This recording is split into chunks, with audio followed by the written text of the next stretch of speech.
Yeah, what is going on, everybody? We are back with another episode of From My Experience podcast. I am your host, Rob, and I'm feeling great this evening. Things have been going pretty well in my life. Few shifts, few changes. Always good, always moving forward, always moving up. But I want to take this time to do what I always do at the beginning of the podcast, and that's thank you, our supporters, those of you who are listening, who like, subscribe, follow. Thank you so much. And a special thank you to those of you who support us through our affiliates.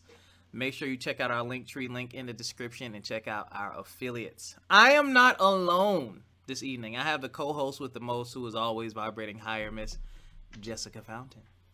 Hello, world. Hello, Rob. Y'all, I have so many jokes I want to crack, and they'll be coming over the next few episodes. He is ready to unload the chopper. Over the next few episodes, y'all thought I got on her nerves before. Just wait. I don't know. Like, you talk about moon phases. You in a phase too, but I'm just fantastic. Trying. As with all great relationships, there are these phases, and you have to just navigate each phase. And so our relationship is no different. Like, this is a true friendship bond like thing that we do here. And so, my work hubby is just I got like 5 work wives now. Great.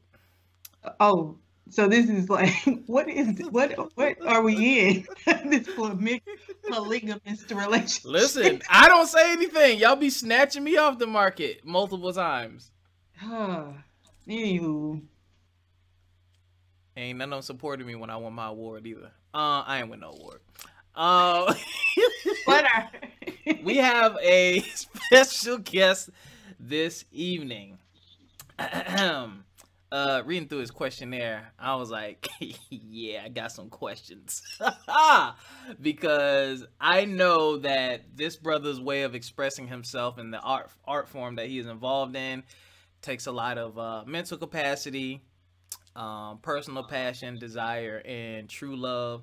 And wow, I'm not gonna say too much. I'm gonna let him tell his story when we get into the interview. Ladies and gentlemen, we have award-winning international spoken word artist, Mr. Wayne Henry. Hey, what's going on? What's going on? Thank you for having me. Welcome. Thank you for having me.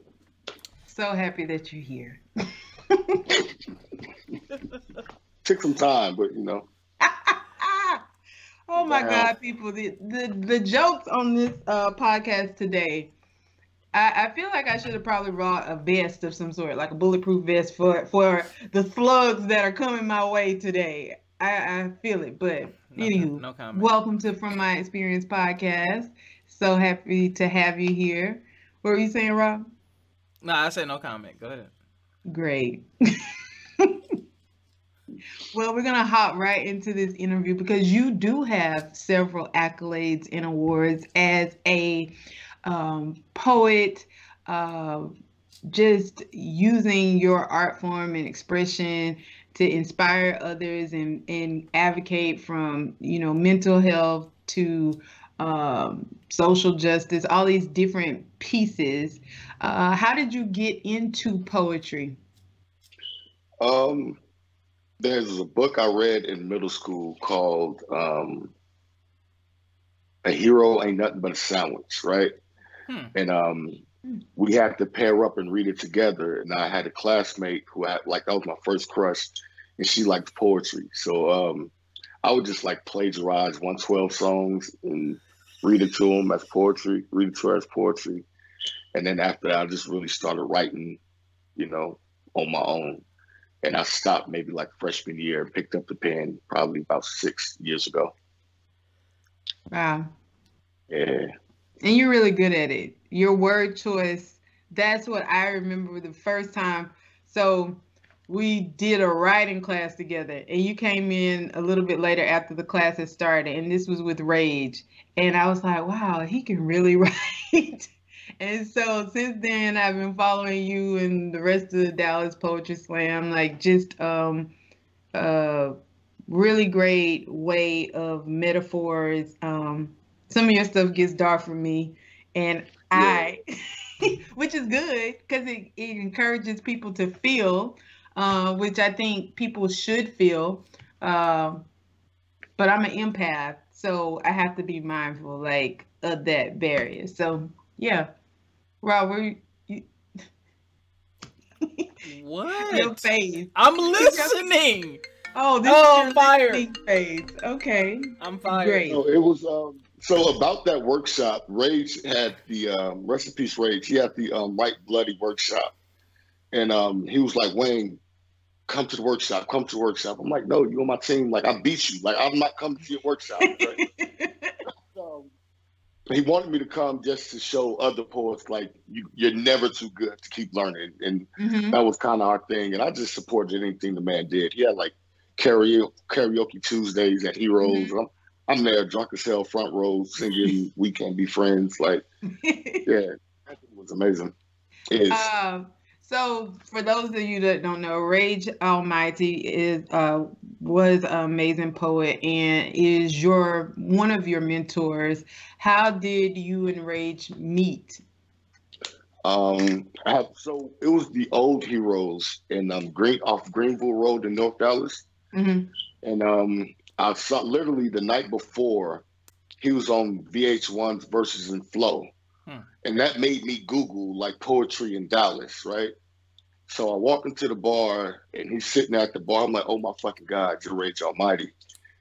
I saw you on TV. He was like, yeah, and I look fat. He was like the most self-deprecating person ever. I'm like, yo, I'm like a fan. I just literally saw you last night. And my first open mic wasn't an open mic. It was an actual slam. I read off a piece of paper and it's just been on since then, man. Like, he really liked my style, and he just always saw my potential, even when I didn't. Like, I used to write some horrible fucking poetry, and he was like, you're not taking your time with it. And we grew because he admired my hunger, and I liked how good he was. And we just ended up, what turned into like a mentorship and then a friendship to like a brotherhood, man. It was some of the best years of my life, being on stage and traveling and touring with him. Wow. Rage was a good dude. Rage is past deceased at this moment, but he was a really good person to know and inspiring. That is also my experience with him, of just a person that I feel like if there was a totem pole, like, as artistic as I am, I feel like I'm so undeveloped as a poet.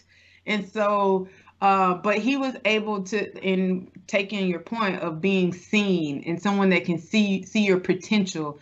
I think that's really important. Like, when you are in any new craft, or not even new, any craft in general, whether that's, in your case, poetry, or, entrepreneurship, or teaching, education, all of these different fields, to have somebody see your potential in incubator format is really powerful, and it's a nurturing that you can't really get on your own. Like, it's kind of like the baby can't feed itself. Like, so a baby still needs something to pour into it, and feed it, and help it, nourish it to be where you are today, which, like you said, you're always growing, you're always establishing yourself.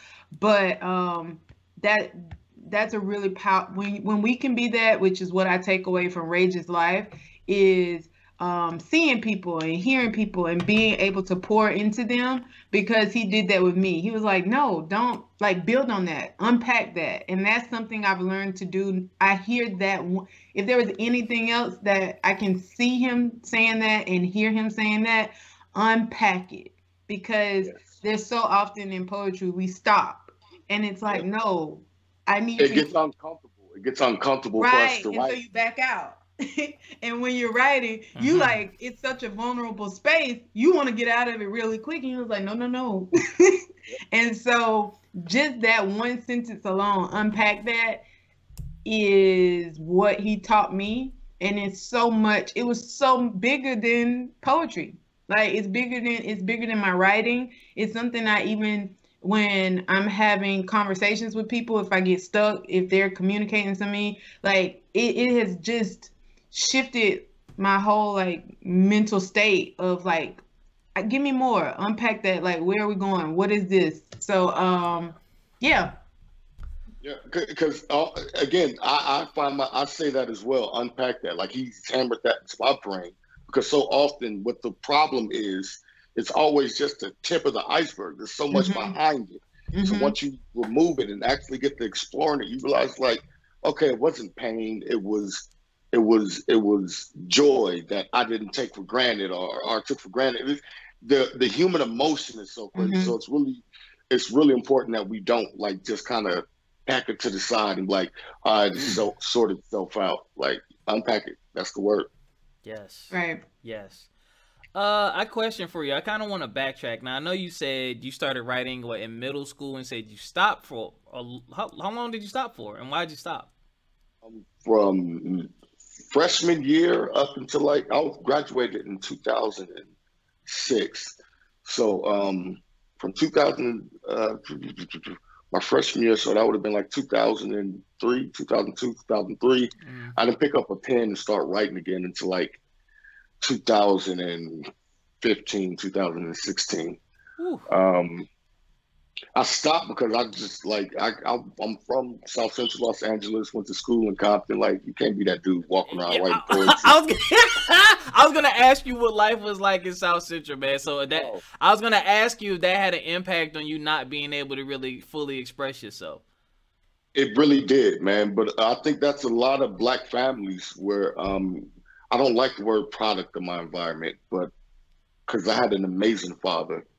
A lot of it is just being an impressionable kid. Yeah. You want to be perceived some type of way. You have an image that you want to portray to other people. And being a poet wasn't going to give that image off. You know, like you don't want to fight every single day, but you want to scare people enough to where they leave you the fuck alone. Right. So me sitting there writing poetry, that's like kick my ass written on the back of my shirt. I could imagine, man. So what was the defining moment? Because there is some break in that where you go from this, you feel like that's not what you should show, to where you're like, F it. Regardless, I need to do this for me, or, I'm passionate about this. Like, what did that shift look like? The shift was, I stopped writing poetry. I never stopped writing. I kept a diary. I was always big on writing down what I felt in order for that feeling not to take over me. Okay. The break happened. I put away the poetry. I put away the pen. And when I started back up in 2005, 2016, I was just in an emotional overload. I was in a relationship at the time where I wasn't happy. I was dating and nobody could make me happy. And I'm mad at the person I'm dating. Like, it's their job to make me happy. And I had a talk with my father, and he was like, you need to basically unpack what it is you're going through before you hand your shit to other people. I'm like, yo, make me smile, improve my life, which is fucking insane. But that was how I was thinking. And once I started writing, like, the floodgates just opened up. I reintroduced myself to the word metaphor and the meaning and how beautiful it is to take something so broken and not make it sound good, but make you feel good about owning it. Right. Ooh. Yeah, that was it. Because that's like no, because that's it. It's like sometimes it ain't no pretty picture to it. It's not about the daisies or the sunshine. It's like that experience. The experience of it and what the lesson in it and what you learn from it and how it transformed you, that is like you said, make you feel good owning it. And I think so many people are running from their disregarding ownership over things that they should own. Like you said, it is your environment. That's your environment though, which makes you uniquely special, because all of the things that are going on around you and what's going on in your household and what's going on in your process is like cultivating you. And then when you can own all of those pieces, I feel like we can elevate. But if you're trying to hide a piece and you only want to highlight this piece, but this piece over here is the piece that got you to be able to highlight, like you have to tell the full story, which is, I mean, exposure. That's what that is. Like you have to be able to expose the broken pieces, because through that there's such beautiful complexity that comes out of that. And a lot of people are living in these like glass houses instead of like, screw that, shatter the whole thing and just show it. Like and this is not to say like you can't, like you have to tell everything about yourself. Right. My thing is, if you choose to speak on this, and if you're not properly unpacking it and showing us what it is you're actually going through, we're not healing from it, and neither are you. Right. Like, it doesn't have to be a timeline thing. Right. Mm-hmm. Right. And that's something Ray taught me. Like he was like, there's no accountability in this form. Like, what do you mean? But did you hear that metaphor though? He's like, but what are you saying? Like you're not holding yourself accountable in this poem. And once I got that in my brain, it was like, damn, okay, that's when poetry actually starts to heal. It is not therapy. It is in no way a substitution for therapy. But it's good it's a start. It's a fucking start. It's a trigger. It's a trigger to healing. It triggers you to heal. It triggers you to own, like you said, own that space. Like, dang, I used to feel that way. And the way you said it, you can see hope, so that if you have hope, then you can get the healing. But you can't, if you don't expose these pieces. And again, like you said, it's not about just showing everybody something. It's about, creating that, the impact in, like, this is what I went through, these things, this is what I learned, and expressing that. Very true. Very true. Did I cut you off? I felt like you was about to say something. No, you didn't. Okay. I was gonna say, what place mentally do you take yourself to when you get ready to write? Because I'm listening to you talk, and I can see the passion, and I can hear the passion, and I'm just curious as to what your process looks like when you're getting ready to put a piece together. It always comes from like the most random shit, man. Each poem, I wish there was like a blueprint I can show you and like, this sounds done. But each poem is always inspired by something random. An example, I was watching, one of my kids was watching something, and they were like, there's 17 different species of penguin, and only 2 of them live in the cold, but yet we still associate penguins with cold weather. Wow. And instantly in my mind, I'm like, damn, that's something, right? That's something. So and what came about was bulls aren't provoked by the color red, they're colorblind. Camels don't store water in their hump. It's the overstate blood cells that helps them delay dehydration.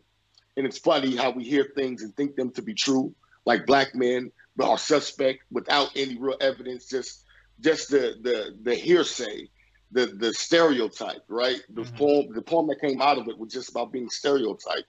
And we're that every single day, especially when it comes to people that don't match our skin color, man. It's insane. And so like that, to answer your question, it always comes from just random shit, man. Just I love reading, I like listening to music, I love listening to talk radios, and I'm always hearing something in my brain. It goes in my brain, and my brain just does this thing with it, and it comes out like. You write random, because I never would have thought someone could get a poem from hearing about a bunch of different species of penguin.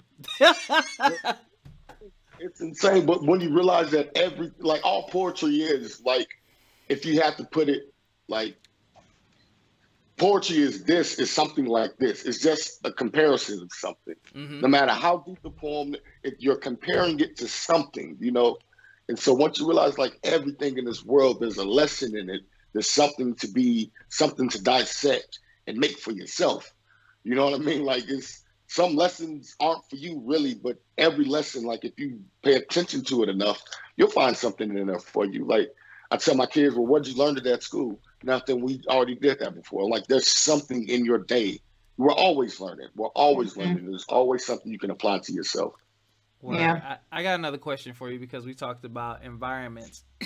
So how much of an impact did it have on you when you left South Central, and how'd you end up in Texas? Oh man. I was raised by my father, and you can't sneak by. We see you. I'm sorry. I was raised by my father in South Central Los Angeles. I never met my mother. I get a call from her the summer before my senior year, and I was getting in a lot of trouble. So she called and was like, "Hey, I want to see you graduate. You mind coming down to Texas so I can watch you graduate? Like, just come out there and spend my senior year there." So I came out here, and they say, "Come to Texas, come for vacation, stay on probation." Like, I came to visit senior year, K's 5-year probation. So I was stuck here, but I also built a family. My kids are here, but like, it was a fresh start. Like, I had to actively seek trouble when I came out of here. Like, Texas is so laid back. Like, now that I'm looking back on it, yeah, you got some knuckleheads, but it's so laid back. It's so chill. The love in the South is.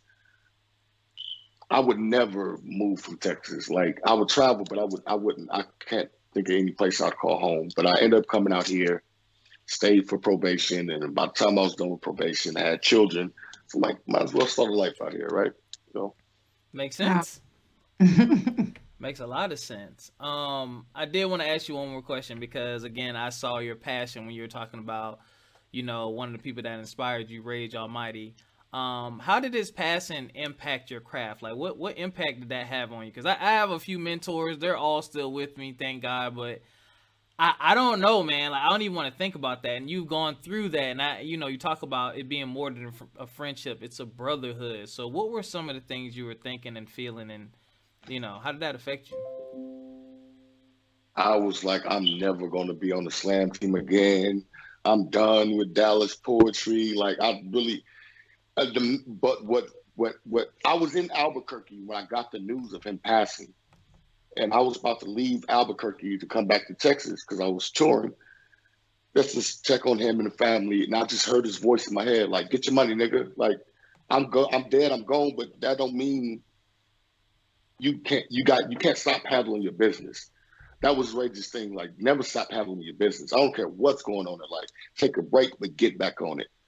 So it actually opened me up. I thought I was an open writer, but my poetry has gotten so much honest since then, because the things that he always wanted me to write about, I would do it every now and then, but I found myself, especially during the beginning of the pandemic, just going back through our text messages, reading the conversations and the different poems. He was like, "Yo, if you write about this is your poem. Watch this movie or check out this song."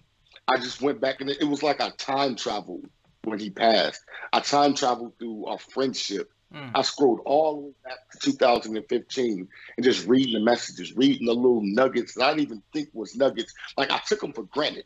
He's one of the best poets on the planet, but I got to see him every day, practice with him every day, tour with him every day. So I kind of took it for granted to where we traveled. They'd be like, "Oh my God, it's Rage." I'm like, "It's just Rage, right?" But it was when he was gone, I realized, like, "Yo, you were a fucking genius," and I know I sound crazy by saying I time travel, but y'all, that's what it felt like. Just reading those messages and remembering the smell of the restaurant we were at when we were having these conversations. And once that was my grieving process. Once I came out of that, I was like, okay, it's time. It's time to face poetry in the way I've been too afraid to in the past, or write about the things that made me truly uncomfortable, right? Because that's all he ever wanted me to do. It's like a breakthrough. Yeah, man. Yeah. And you gotta know him, but I could just hear him laughing at me at certain shit. Like, I just look up to the sky and I'm like, "Fuck you, Rage." Like, yeah. Situations, but it's building me. It's making me better. And I think that's why I have very few friends now. Not because you have to do something for me or affect my life in a certain type of way. You can be in my life, and I know, like, he set the standard. The same way he set the standard for poetry, he set the standard for brotherhood, compassion, work ethic. Like, I can talk to a poet, they're like, yeah, I really want to do it. I'm like, no, you don't. No, you don't. So his death, it sucked at first, man. But once I actually went through the process, those five stages of grief, I came out a better person, a better father, a better poet. Like, what was one area that was hands off before, as you speak of these areas that you were not ready to dive into, that you've dove into now, that you've found healing in or grieved through? Oh, my toxic. I hate saying the phrase because it's so used so much, but it's real. I just want to find a new word for it. But my toxic masculinity, right? I was always aware of it, but I never saw the issue in it, you know? And Ray's his thing was like, if you write about it, I promise you'll see what the fuck I'm talking about when it comes to this, why you're having problems in these relationships, why this is going this way. And so when I sat down and started writing, sometimes a poem is a puzzle, right? And if you're true to what you're putting on that paper, you are piecing together something about yourself that you didn't even know. Right. So once I finished it, I'm like, yo, I'm fragile as fuck, right? I'm a hard head. I have a tough exterior, but when this happened, you shrink. You feel less than. You don't know how to sit comfortably in silence with your own insecurities. And it was like, yes. Wow. It's kind of like every time you write, you row. Man, and it makes you approach manhood differently. Like, I'm not saying like I have to walk around with a cigar and a tattoo on my arm. Like, I just had this image of how I felt men should operate in this world. And once I just, again, unpacked why I felt that way, you're just protecting yourself, right? And you can't protect yourself in that type of way, because to build your immune system, as an example, you gotta play with some dirt, you know? Yeah. Once you're used to your most vulnerable, valuable pieces being shown, it doesn't make them invincible. It keeps its weakness. Or the weakness, it just changes. You can live, it's as simple as living with yourself. You learn to live with yourself in peace. And that shit is beautiful, man. It is. It's beautiful to hear, especially for, like, as a Black woman, there's brotherhood and there's sisterhood. And so women, are visiting, we talk about therapy, but often, like, having that, talking to Black men, that disconnect, going back to their toxic masculinity. I know you don't like the word, but like that phrase, it's real, no matter what word you put on it. And it's so many people are just so, like in your case, like you said, I was always aware of it, but some people are just utterly unaware, like, and not even knowing how to tap in. And so it's good to hear. It's refreshing to hear, because it moves, I think, the needle of our culture forward when we're all finding healing, like collectively, not just at a barbershop or not just at the hair salon. Like, we're able to coalesce in our healing, like, and share those things in an open platform like this, openly, not just with the one person that you trust. So what happens when that one person, you lose some type of trust with them because they made a mistake and they're human and they acted out of their ignorance of life? It's like, now you've only put all your trust in that one person, and then they fail you, and then you break. And like, a lot of us are holding on to so much and dealing with so much. So it's really refreshing to hear you, and any Black man, person, like, it doesn't have to specifically do with race, but to hear us healing amid all the chaos of the world. Like, I mean, every week we're talking about the things that are happening, and I think they become harder and more toxic when you're not finding that personal self-discovery healing, because now you totally feel attacked. Like if you're not realizing that some of this stuff I just need to heal. So it makes me smile just listening to you express that so vividly. But yeah. It's real. It is real. And also you talk about like having that person, right? They're not our therapists, right? Like our friends, our job as friends is to be there, but sometimes like we don't understand how our dumping of the baggage affects the people that we love because they care enough to listen. Yep. Right. You know, so I started therapy back in the middle of October. You know, when I tell you this is the best decision I've ever made in my life, right? And I'm trying to get my homies on. They just look at me crazy, and I'm like, I know that look. I feel you 100%. Because I felt the same way, but I'm like, yo, just do one. It's Zoom. You can do it on Zoom now. Like, just do one session. You owe yourself just one. And if you feel the need to go forward, which you will, like, go for it, man. Again, we're a broken community. We're broken people. We are a broken race. Right. And we have to do everything in our power to make sure that we fix it not for ourselves, but for the next generation. We can't keep passing out these skeletons as heirlooms. You know what I mean? Like, right. And we have become to identify with some of that brokenness as who we are, as an identity. And like that piece ain't even our culture. Like if you really take the string and follow the string all the way back ancestrally to the beginning of who we are, that ain't in our DNA. But because you only followed it back to your mother or your father and their mother and their father, which is just a generational cycle, you have to keep going. You got to go back as far as you can. And many of us don't know our history. We don't know these things. We just think that, oh, that's just how I am. And, you know, that's not my thing.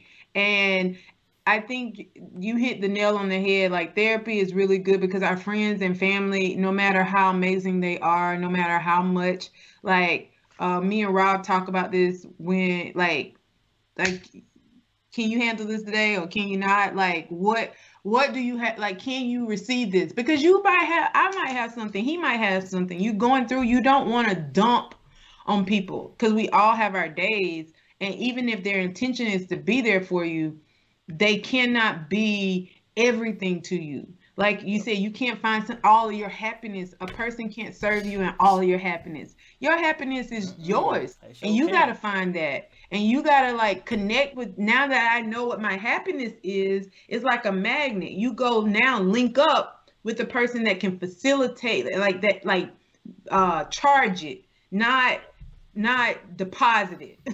Like it is there's a big difference. And I think a lot of people are looking for the person to make them happy or to bring this level of happiness in their life. And that starts totally within. And I'm a major advocate for therapy too. I would love for all of us to have it because there's so much unhealed trauma within our community specifically. Yeah.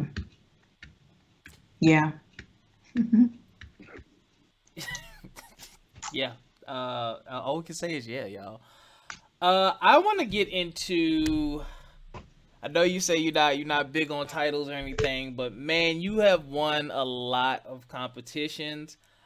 And if I'm thinking of the timeline from when you started writing against and when you started winning, it was pretty soon after. Do you remember your first experience with competing and what that was like for you versus when you actually took home the grand prize?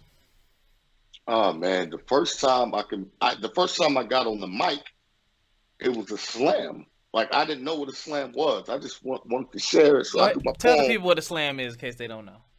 So a slam is a competition between poets. You're judged by 5 random members of the crowd. They score you on a scale of 1 to 10 based off of writing, delivery, performance, and why is this word escaping my mind? Content.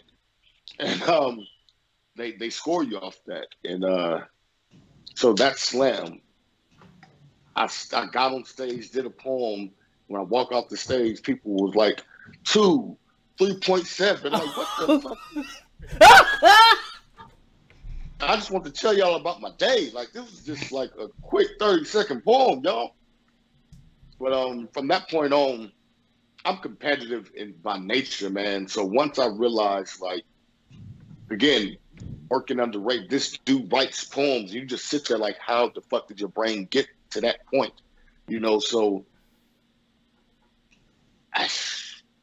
just being around competitive poets, understanding what the craft is, understanding what the rhetorical effects are with the words I'm saying, being able to connect with my story, getting other people to feel how I'm feeling. You don't even got to agree with me, right?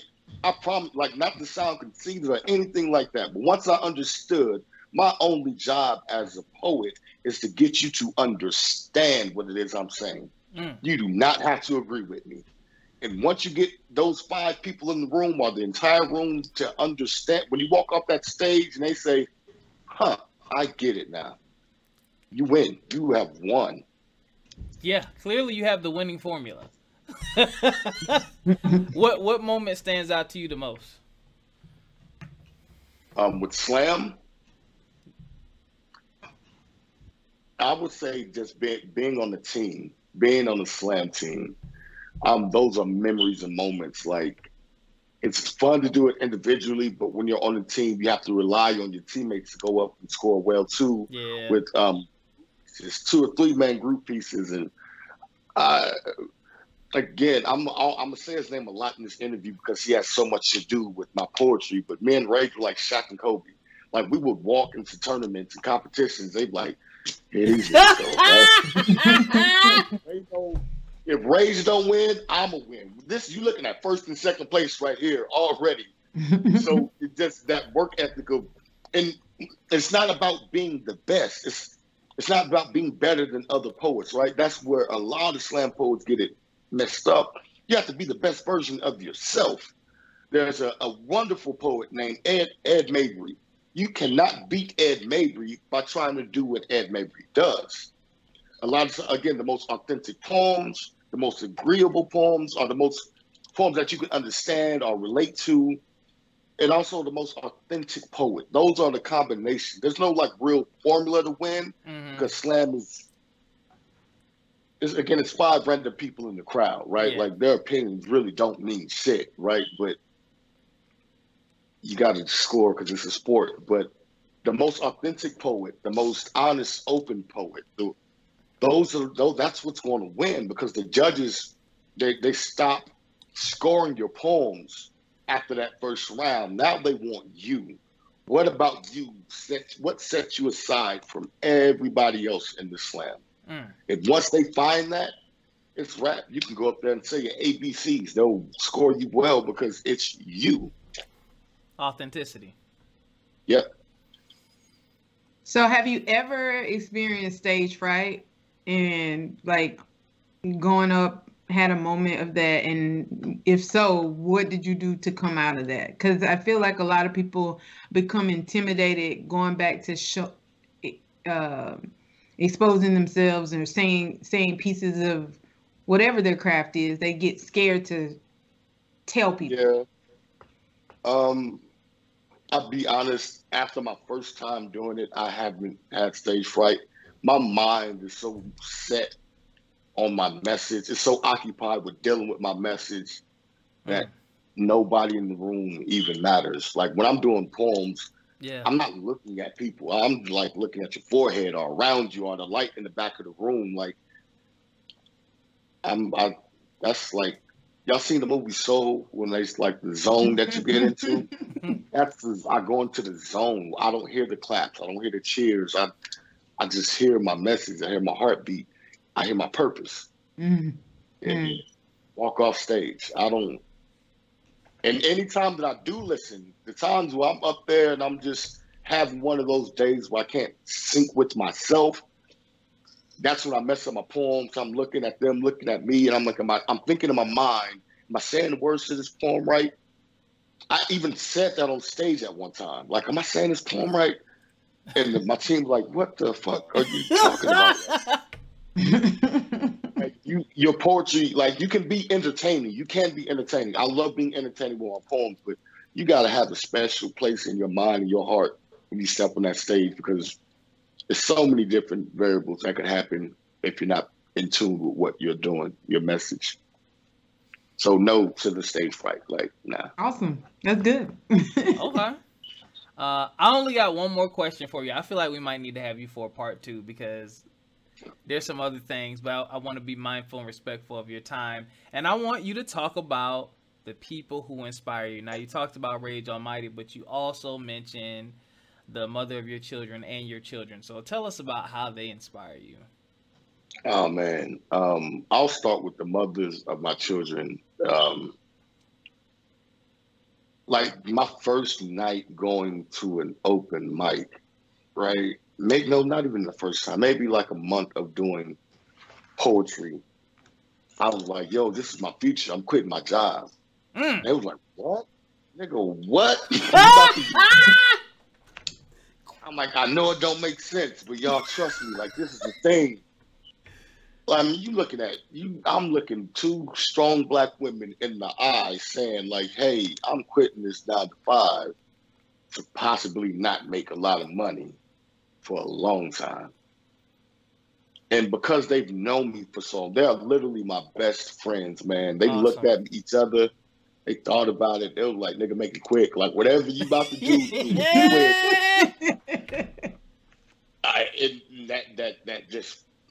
It just pushed me, man. Like when I'm writing a poem and I'm trying to get in my zone, I'm trying to put a piece together. They don't know shit about poetry, man. They don't really care.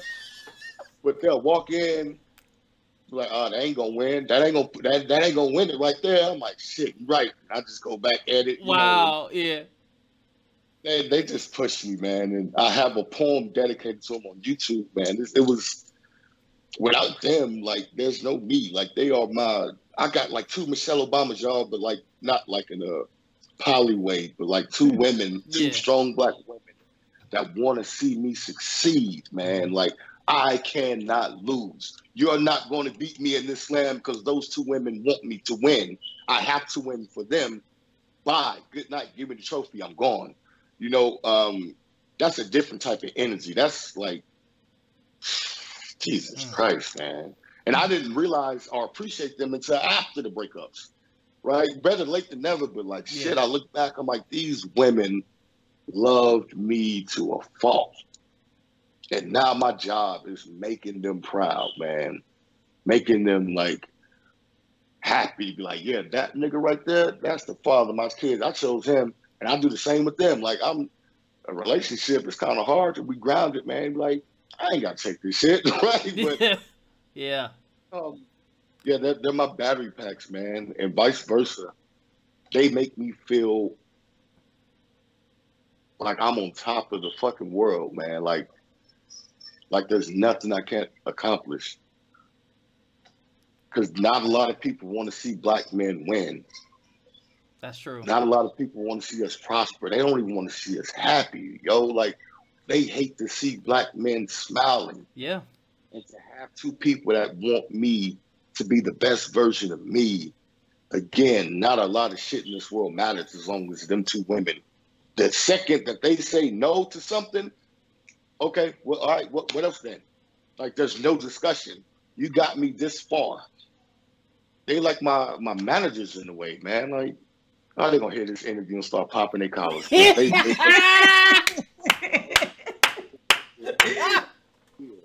I mean, as they should. You called him Michelle Obama. I mean, you took it to the top. I love it. And my kids, like, they are motivation for my poetry because we tell our kids, like, you can be whatever you want to be. Yep. And a lot of times, like, there's stipulations to that statement. You know what I mean? Oh, yeah. And they push me to write. I love paying bills, going shopping, buying gifts off poetry. My legacy will be my kids say, yo, this dude just wrote poems for a living and supported our household. made sure I had a good childhood. Like y'all, yeah, they're a little loud, but they keep me going. I want to be the proof that you can do whatever you put your heart into. You don't have to work a 9 to 5. You don't have to do what the world is telling you to do. Mm-hmm. Like they'll look at me and be like, I can be whatever because my dad went on stage and said words for a living. And it's beautiful, man. Like, and they in there just loud as hell. That's what a good childhood sounds like. It is. Honestly. It's a noise around that house. Wow, man, that is beautiful. Thank you. I'd be remiss if I didn't mention this. You also mentioned Kobe. Kobe Bryant, man. Again, I grew up in Los Angeles, California, born and raised in Los Angeles, California. Yeah. He's my Jordan.